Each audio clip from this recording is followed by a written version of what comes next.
সমঝোতা আর আসন ভাগাভাগি নিয়ে আলোচনা করতে আমরা আবারও চলে যাচ্ছি ঢাকা বিশ্ববিদ্যালয়ের অধ্যাপক ডক্টর এস এম শামীম রেজার কাছে। Doctor S M Shamim Reza, আপনাকে স্বাগত জানাচ্ছি ইন্ডিপেন্ডেন্ট টেলিভিশনে। আপনার কাছে একটু প্রথমেই জানতে চাই যে নির্বাচন কি তাহলে বিএনপি এবং জামায়াতের মধ্যে হতে যাচ্ছে কিনা, আর সব দল কি হারিয়ে গেল কিনা? দল হারিয়ে গেল কিনা এটা বলা কঠিন, তবে এনসিপির ক্ষেত্রে বলা যায় যে এনসিপি একটা জেনে শুনেই সম্ভবত অপমৃত্যুর পথ বেছে নিল দলের সম্ভাবনা হিসাবে। নতুন রিন গভীর থেকে পরিষ্কার করে কাপড়কে রাখে নতুনের মতো উজ্জ্বল। নতুন রিন অ্যাডভান্সড পাউডার।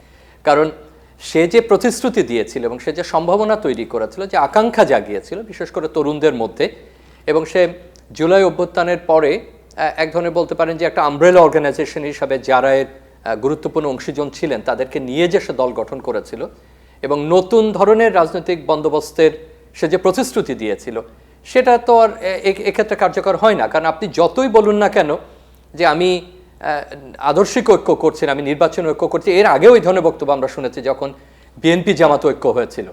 এটা খুব কঠিন, কিন্তু ওই ক্ষেত্রে ছিল যে ওই দুটোই বড় পুরনো দল এবং দুটোই সুসংগঠিত দল। এখন এনসিপি অপেক্ষাকৃত নতুন দল, সে যদি জামাতের মতো পুরনো এবং একটা খুব স্ট্রাকচার দলের সঙ্গে এই ধরনের জোট তৈরি করে, সেটা যতই আদর্শিক জোট না হোক, যতই নির্বাচনী জোট হোক, তার নিজস্ব কিছু টিকে রাখা খুব কঠিন। সে স্বতন্ত্রভাবে সেখানে খুব বেশি কিছু করে উঠতে পারবে বলে মনে হয় না। এখন আপনি শুরুতে যে প্রশ্ন করলেন, বিএনপির ক্ষেত্রে আগেও ঘটেছে, তার অনেক শরিক দল ছিল, সেখানে অন্যরা অংশগ্রহণ করতে, এবার হয়তো আরও নতুন কিছু দল অংশগ্রহণ করেছে। যারা নতুন কেউ কেউ আসছেন, তাদের অনেকের ওই ধরনের সাংগঠনিক তৎপরতাও নাই, ঢাকার মধ্যেও নাই, ঢাকার বাইরেও তেমন কিছু নাই। অর্থাৎ তাদের আমি খুব বড় কোনো সম্ভাবনা বিএনপিতে যোগদান করা বা অন্য কোনো দলে যোগদান করা ছাড়া দেখি না। কিন্তু এনসিপির ক্ষেত্রে তার তো একটা জনপ্রিয়তা ছিল, গ্রহণযোগ্যতা ছিল, সেই সুযোগটা সে কাজে লাগাতে পারত। 300 আসনের কথা প্রথম দিকে সে বলেছে, কিন্তু 300 আসন না হোক, সে যদি 1/3 আসনও দিতে পারতো, 100 আসনও দিতে পারতো, যাই তার সাফল্য আসতো না কেন, এমনকি সে যদি কোনো আসনেও জয়লাভ না করতে পারতো, তাও সে দল হিসাবে দাঁড়ানোর একটা সক্ষমতা দেখাতে পারত। কিন্তু এখন এনসিপির দলের মধ্যেই তো বড় ধরনের ফাটল এরই মধ্যে দেখা দিয়েছে। কারণ যারা জোটে গেছে তারা যদিও বলছে যে আদর্শিক সমঝোতা হয়নি, কিন্তু তাদের দলের ভেতরেই তো এ নিয়ে দ্বন্দ্ব তৈরি হয়ে গেছে এরই মধ্যে। না, দুদিক থেকেই। সে এর আগেও কিন্তু চ্যালেঞ্জের মুখে পড়েছে। সে যখন দল হিসেবে প্রতিষ্ঠিত হয় তখনও তার কিছু কিছু কার্যক্রম, কোনো নেতাকর্মীর কার্যক্রম যথেষ্ট বিতর্ক তৈরি করেছিল এবং যেটা অপ্রত্যাশিত ছিল। কিন্তু সেখান থেকে ঘুরে দাঁড়িয়ে যখন দলটা দাঁড় করিয়েছে এবং সেখানে এই নির্বাচনী ঐক্যে যাওয়ার পরে আমরা যে প্রতিক্রিয়া দেখছি তার শীর্ষস্থানীয় নেতাদের, তাতে মনে হয় যে সবাই সঙ্গে একমত না, সবার মতামতের ভিত্তিতে হয়েছে বলে ওটা মনে হয় না। যদিও তার নীতি নির্ধারণী বডি যারা আছেন তারা হয়তো একমত হয়েছেন। তো এইটা যেমন দলকে প্রশ্নের মুখে ফেলেছে, দলীয় সংহতিকে প্রশ্নের মুখে ফেলেছে। অতএব একটা দল শুরু হলো মাত্র, যার বয়স ধরে নিই প্রায় 1 বছর, এর মধ্যেই যদি তার মধ্যে অনৈক্যের সুর বেজে ওঠে এবং তাদের নীতি নির্ধারণের ক্ষেত্রে এই ধরনের তারতম্য দেখা যায় এবং একটা নির্বাচনী জোটে যাওয়া তো একটা সহজ বিষয় না, এটা অত্যন্ত বড় আদর্শিক বিষয়। যতই এনসিপি বলুক না কেন যে আদর্শিক কোনো ঐক্য হয়নি, কারণ প্রশ্ন করা যায় যে ধরুন এনসিপির কিছু আসন পেল, যে আসনগুলো এই মুহূর্তে তাদের বন্টন হচ্ছে বা জামাত যেটা ছেড়ে দিচ্ছে, তাহলে কি জামাত যে নীতি আদর্শ বাস্তবায়ন করতে চাইবে, তার একটা ধর্মভিত্তিক এজেন্ডা আছে, তার একটা বিভিন্ন সময়ের কর্মসূচি আছে, তাহলে কি এনসিপি সেই কর্মসূচিকে সমর্থন দেবে না বা সেই আদর্শ সমর্থনের বাইরে থাকবে?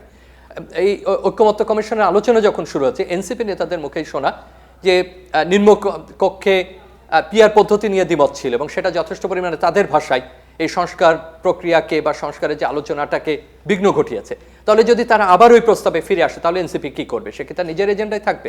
আপনি একটা শরিক হিসাবে একটা নির্বাচনী জোটে অংশগ্রহণ করছেন, কিন্তু নীতি নির্ধারণের ক্ষেত্রে বা পরবর্তীতে তাদের কর্মসূচি বাস্তবায়নের সবকিছুতে আপনি ভিন্ন মত পোষণ করবেন, অনেক কিছুতে আসলে প্রশ্ন থেকে যাচ্ছে। আপনার কাছে আরেকটি বিষয় জানতে চাই যে জামায়াত এবং বিএনপি তো পাশাপাশি হাঁটছে, সেক্ষেত্রে কি একপেশে নির্বাচনের দিকে যাচ্ছে দেশ?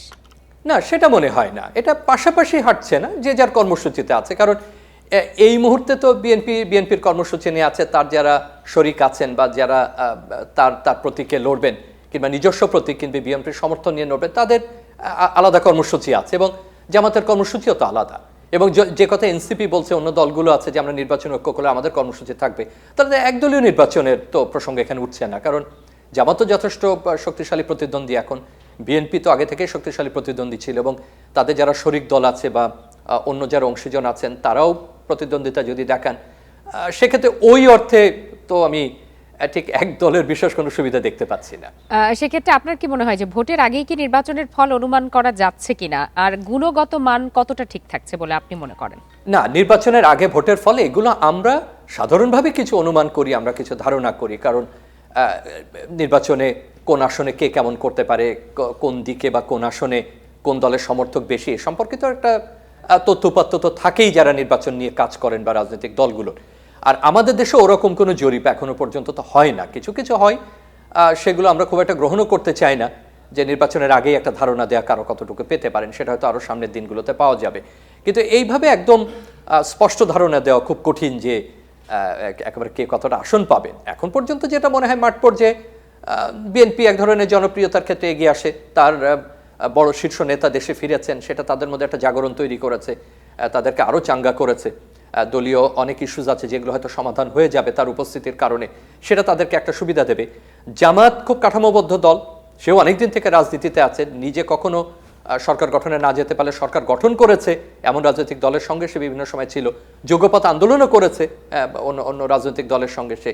তো সবকিছু মিলে তারও তো বড় অভিজ্ঞতা রয়েছে রাজনীতির মাঠে, যদিও তার বিভিন্ন রকম ইস্যু আছে, তো তা সত্ত্বেও তো সে রাজনীতিতে এখন সক্রিয়, এবং এই জুলাই অভ্যুত্থান পরবর্তী সময়ে সে তো রাজনীতির গুরুত্বপূর্ণ অংশীজন। তো সবকিছু মিলে ওইভাবে সংখ্যা বলাটা খুব কঠিন এখনই। ডক্টর শামীম রেজা, আরেকটি বিষয় আপনার কাছে জানতে চাই যে সমঝোতা আর ভাগাভাগি নির্বাচন করেই কি এই অন্তর্বর্তী সরকার তৃপ্ত থাকবে কিনা? না, এটা এটা এইভাবে আমি এটা দেখি না। এটা তো সমঝোতা বা ভাগাভাগি সবসময় রাজনীতিতে থাকে। আগের একজন আলোচকও বলছিলেন যে দেখেন এটা তো নতুন না, রাজনীতিতে জোট হয়, রাজনীতিতে তো সমঝোতা থাকে, এবং রাজনীতিতে এই ধরনের টানাপোড়েন সবসময় থাকে। কিন্তু আমরা এখন পর্যন্ত এমন কোনো লক্ষণ দেখছি না যে অন্তর্বর্তীকালীন সরকার কোনো কিছু করে দিতে পারছে তাদের ক্ষেত্রে, কারণ প্রত্যেকটা দল যথেষ্ট, আমি বলছি যে পুরনো দলগুলো তারা যথেষ্ট শক্তিশালী, তাদের যথেষ্ট দৃঢ় ভিত্তি আছে, এবং তারা তাদের মতোই সক্ষম তাদের রাজনৈতিক কর্মকাণ্ড চালিয়ে নিয়ে যাবার ক্ষেত্রে। বরং নতুন তৈরি দু একটি দলের ক্ষেত্রে আমরা কিছু অভিযোগ শুরুতে শুনেছিলাম যে এটা কিংস পার্টি হচ্ছে কিনা, তারা রাষ্ট্রীয় প্রতিষ্ঠানগুলোর কোনো সহায়তা পাচ্ছে কিনা, যদি এগুলোর ভিত্তি প্রমাণ করা কঠিন হয়ে পড়ে, অনেক সময় লাগে এগুলো নিয়ে কথা বলতে গেলে। তো সেক্ষেত্রে মনে হয় না এটা সরকার কোনো সমঝোতার কোনো পথ বেছে নিচ্ছেন বা কাউকে কোনো বিষয় দিচ্ছেন, এগুলো সম্পূর্ণ রাজনৈতিক দলের কার্যক্রমের অংশ। Doctor S M Shamim Reza, আপনাকে অনেক ধন্যবাদ আপনার মূল্যবান বিশ্লেষণের জন্য। আপনাকে ধন্যবাদ।